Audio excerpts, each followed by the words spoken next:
Hello friends, ഇന്നത്തെ നമ്മുടെ recipe നല്ലൊരു ഈവനിങ് സ്നാക്സ് ആണ്.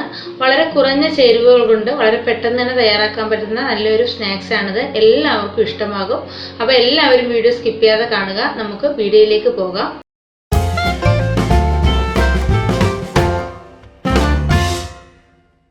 ആദ്യം തന്നെ ഒരു പാത്രത്തിലേക്ക് ഞാൻ 1 കപ്പ് മൈദപ്പൊടിയാണ് ഇട്ട് കൊടുക്കുന്നത്. നമ്മളിത് മൈദയിലാണ് തയ്യാറാക്കുന്നത്. മൈദപ്പൊടിയുടെ കൂടെ തന്നെ ഇനി നമുക്ക് ഇതിലേക്ക് വേണ്ടത് 1/4 കപ്പ് റവയാണ്. വറുത്തതോ വറക്കാത്തതോ ആയ റവ നമുക്ക് എടുക്കാവുന്നതാണ്. ഞാനിപ്പോൾ വറക്കാത്ത റവയാണ് എടുത്തേക്കുന്നത്. മൈദപ്പൊടി എടുത്തിട്ടുള്ള അതേ ആ കപ്പിൽ തന്നെ 1/4 കപ്പ് എടുത്തിട്ടുണ്ട്.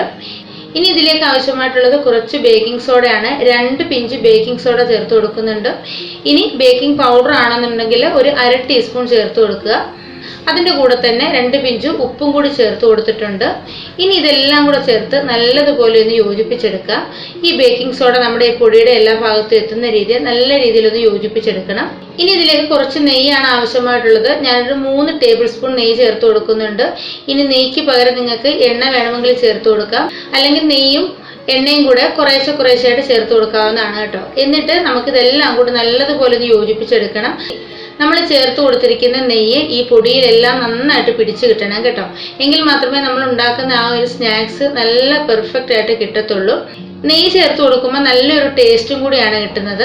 അപ്പോൾ ഈ ഒരു രീതിയിൽ ഞാനത് മിക്സ് ചെയ്തെടുത്തിട്ടുണ്ട്. നമ്മുടെ ഈ പൊടിയിലെല്ലാം നെയ്യ് നന്നായിട്ട് പിടിച്ചിട്ട് പൊടി നമ്മുടെ കയ്യിൽ വെച്ചിട്ട് ഇതേപോലെ ഒന്ന് പ്രസ് ചെയ്തുമ്പോൾ ഈ ഒരു രീതിയിൽ കിട്ടണം കേട്ടോ. പൊടി ചെറുതായിട്ടൊന്ന് നനഞ്ഞ് കിട്ടണം. ഇനി ഞാനൊരു മിക്സിയുടെ ജാറിലേക്ക് ഒരു ചെറിയ കപ്പിന് 1/4 കപ്പ് പഞ്ചസാര ഇട്ട് കൊടുക്കുന്നുണ്ട്. ഈ പഞ്ചസാര നമുക്ക് നല്ലതുപോലെ ഒന്ന് പൊടിച്ചെടുക്കണം. ഈ പൊടിച്ചെടുത്ത പഞ്ചസാരയിൽ നിന്നും കുറച്ച് പഞ്ചസാര നമുക്ക് മധുരത്തിന് ആവശ്യമായിട്ടുള്ളത് ഇതിലേക്ക് ചേർത്ത് കൊടുക്കാം. ഞാൻ വളരെ കുറച്ച് പഞ്ചസാര മാത്രമേ ചേർത്ത് കൊടുക്കുന്നുള്ളൂ. 3-4 ടീസ്പൂൺ പഞ്ചസാര മാത്രമേ ചേർക്കുന്നുള്ളൂ. നിങ്ങൾക്ക് ഇനിയും കുറച്ചുകൂടി മധുരം വേണമെന്നുണ്ടെങ്കിൽ, മധുരം കൂടുതലായിട്ട് ഉപയോഗിക്കുന്നവരാണെന്നുണ്ടെങ്കിൽ കുറച്ചുകൂടി പഞ്ചസാര ചേർത്ത് കൊടുക്കുക. ഇനി ഇതിലേക്ക് വേണ്ടത് ഏലക്കാപ്പൊടിയാണ്. 1/2 ടീസ്പൂൺ ഏലക്കാപ്പൊടി ചേർത്ത് കൊടുക്കുന്നുണ്ട്. ഇനി നിങ്ങളുടെ കയ്യിൽ മുഴുവൻ ഏലക്കയാണെന്നുണ്ടെങ്കിൽ പഞ്ചസാര പൊടിക്കുന്ന സമയത്ത് അതും കൂടി ചേർത്തിട്ട് നല്ലതുപോലെ ഒന്ന് പൊടിച്ചെടുക്കാവുന്നതാണ്. അപ്പം ഏലക്കാപ്പൊടിയും പഞ്ചസാരയും കൂടെ ചേർത്തിട്ട് ഒന്നുകൂടി ഒന്ന് മിക്സ് ചെയ്ത് കൊടുക്കുന്നുണ്ട്. എന്നിട്ട് നമുക്ക് കുറേശ്ശെ വെള്ളം ഒഴിച്ചിട്ട് ഇത് ചപ്പാത്തിക്കൊക്കെ കുഴയ്ക്കുന്നത് പോലെ നല്ലതുപോലെ ഒന്ന് കുഴച്ചെടുക്കുക. നമ്മളിതിലേക്ക് ഒന്നിച്ച് വെള്ളം ഒഴിച്ചു കൊടുക്കരുത്. പഞ്ചസാര ചേർത്ത് കൊടുത്തത് കൊണ്ട് തന്നെ വെള്ളം വളരെ കുറച്ച് മതി. നല്ലതുപോലെ പഞ്ചസാര അലിഞ്ഞു വരും കേട്ടോ. അപ്പോൾ കയ്യിൽ കുറേശ്ശെ വെള്ളം തളിച്ചു കൊടുത്തിട്ട് ഒന്ന് മിക്സ് ചെയ്ത് കൊടുക്കുക. അപ്പോൾ ഇതിൻ്റെ ഇടയ്ക്ക് നമ്മളൊരു കാര്യം വിട്ടുപോയിട്ടുണ്ടായിരുന്നു. ഇനി നമുക്കിതിലേക്ക് ആവശ്യമായിട്ടുണ്ടെങ്കിൽ ഇതിലേക്ക് കളർ ചേർത്ത് കൊടുക്കാവുന്നതാണ്. കളർ ഓപ്ഷണലാണ്, അല്ലെങ്കിൽ നമുക്ക് ഇതേപോലെ തന്നെ ചെയ്തെടുക്കാവുന്നതാണ്. ഞാൻ കുറച്ച് യെല്ലോ കളർ ഇതിലേക്ക് ചേർത്ത് കൊടുക്കുന്നുണ്ട്. വളരെ കുറച്ച് മാത്രം ചേർത്താൽ മതി. ഇനി നിങ്ങൾക്ക് കളർ ചേർക്കാൻ താല്പര്യമില്ലെന്നുണ്ടെങ്കിൽ 2 പിഞ്ച് മഞ്ഞൾപ്പൊടി നമ്മൾ ഈ പൊടിയെല്ലാം കൂടെ മിക്സ് ചെയ്യുന്ന സമയത്ത് ചേർത്ത് കൊടുത്താലും മതി. ഇനി കുറേശ്ശെ വെള്ളം ഒഴിച്ചു കൊടുത്തിട്ട് എല്ലാം കൂടി നല്ലതുപോലെ ഒന്ന് കുഴിച്ചെടുത്തിട്ട് വരാം. ഇപ്പോൾ കണ്ടില്ലേ, ഈ ഒരു രീതിയിൽ നമ്മൾ ചപ്പാത്തി മാവിനൊക്കെ കുഴിക്കുന്നത് പോലെ നന്നായിട്ട് കുഴിച്ചെടുത്തിട്ടുണ്ട്. നല്ല കളറൊക്കെ ആയിട്ടുണ്ട് കേട്ടോ. കളർ ഓപ്ഷണലാണ്, നിങ്ങൾക്ക് വേണമെന്നുണ്ടെങ്കിൽ മാത്രം ചേർത്താൽ മതി. ഇനി ഇത് നമുക്ക് 1/2 മണിക്കൂർ ഒന്ന് റെസ്റ്റ് ചെയ്യാനായിട്ട് വെക്കണം. അപ്പോൾ കുറച്ചുകൂടി ഒന്ന് മാവൊക്കെ ഒന്ന് നല്ലതുപോലെ ഒന്ന് സോഫ്റ്റായിട്ട് കിട്ടും. അപ്പോൾ ഒരു ബൗളിലേക്ക് ഇട്ട് കൊടുത്തിട്ട് ഞാനത് അടച്ചു വെച്ച് കൊടുക്കുന്നുണ്ട്. ഇത് അടച്ചു വെച്ച് തന്നെ കൊടുക്കണം കേട്ടോ, ഇല്ലെങ്കിൽ ഇതിൻ്റെ മുകൾ വശം ഡ്രൈ ആയിട്ട് പോകും.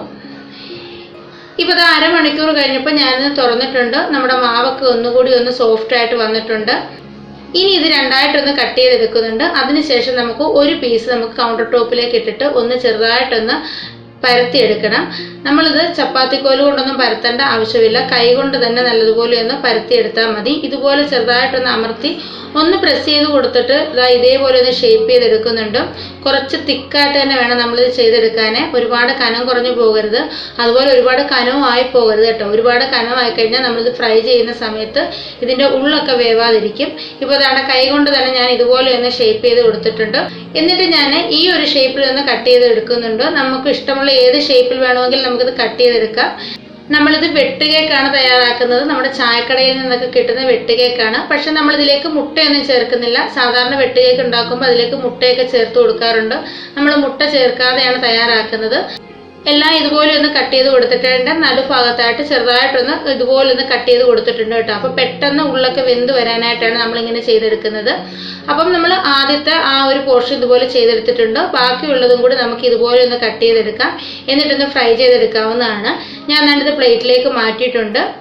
അപ്പോൾ ഇത് ഫ്രൈ ചെയ്യാൻ ആവശ്യമായിട്ടുള്ള എണ്ണ ചൂടായിട്ടുണ്ട്. ഇത് നമ്മൾ പ്രത്യേകം ശ്രദ്ധിക്കേണ്ടത്, എണ്ണ ചൂടാകുമ്പോഴേ എണ്ണ ഹൈ ഫ്ലെയിമിലിട്ട് ഒരുപാട് ചൂടാക്കരുത്. എണ്ണ മീഡിയം ഫ്ലെയിമിൽ മാത്രമേ ചൂടാകാവൂ കേട്ടോ. ഹൈ ഫ്ലെയിമിലിട്ട് ചൂടാക്കി കഴിഞ്ഞാൽ നമ്മൾ ഇത് ഇട്ട് കൊടുക്കുമ്പോൾ പെട്ടെന്ന് തന്നെ ഇതിന്റെ പുറം ഭാഗം കരിഞ്ഞു പോവുകയും ഉള്ളു വേവാതെ ഇരിക്കുകയും ചെയ്യും. മീഡിയം ഫ്ലെയിമിൽ ഇട്ടൊന്ന് ചൂടാക്കിയിട്ട് ലോ ഫ്ലെയിമിൽ ഇട്ട് കൊടുത്തിട്ട് ഞാൻ ഓരോന്നായിട്ട് ഇതിലേക്ക് ഇട്ട് കൊടുക്കുന്നുണ്ട്.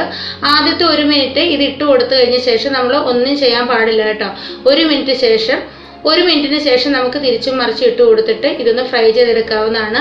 ലോ ഫ്ലെയിമിൽ വെച്ച് വേണം നമ്മളിത് ഫ്രൈ ചെയ്തെടുക്കാനായിട്ട്. ഇപ്പോൾ 1 മിനിറ്റ് കഴിഞ്ഞിട്ടുണ്ട്. ഞാനത് തിരിച്ചിട്ട് കൊടുക്കുന്നുണ്ട്. ഇത് നല്ലതുപോലെ പൊങ്ങി നല്ല സൂപ്പറായിട്ട് തന്നെ വന്നിട്ടുണ്ട്. നമ്മൾ ആ നടുവിലൊരു വെട്ടിട്ട് കൊടുത്തുകൊണ്ട് തന്നെ ഉള്ളൊക്കെ നല്ലതുപോലെ വെന്ത് നല്ലതുപോലെ കിട്ടിയിട്ടുണ്ട്. ഇനി നിങ്ങൾക്ക് കുറച്ചുകൂടി ഇത് മൂപ്പിച്ചെടുക്കണമെന്നുണ്ടെങ്കിൽ ഇത് ചെയ്തെടുക്കാം. പക്ഷെ നമ്മളിത് എണ്ണയിൽ നിന്നും കോരി എടുത്തു കഴിഞ്ഞിട്ടും ഇത് കുറച്ചുകൂടി ഇരുന്ന് മൂത്ത് കിട്ടുന്നതാണ് കേട്ടോ. അപ്പോൾ ഇതുപോലെ തന്നെ നമുക്ക് ബാക്കിയുള്ളതെല്ലാം പെട്ടെന്ന് തന്നെ ചെയ്തെടുക്കാം.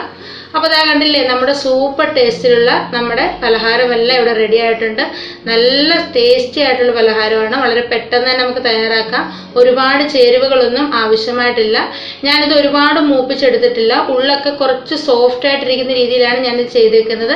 നിങ്ങൾക്കിനി ഇത് കുറച്ചുകൂടി ക്രിസ്പി ആയിട്ട് കിട്ടണമെന്നുണ്ടെങ്കിൽ 2-3 ടീസ്പൂൺ പഞ്ചസാരയും കൂടി ചേർത്ത് കൊടുക്കുക.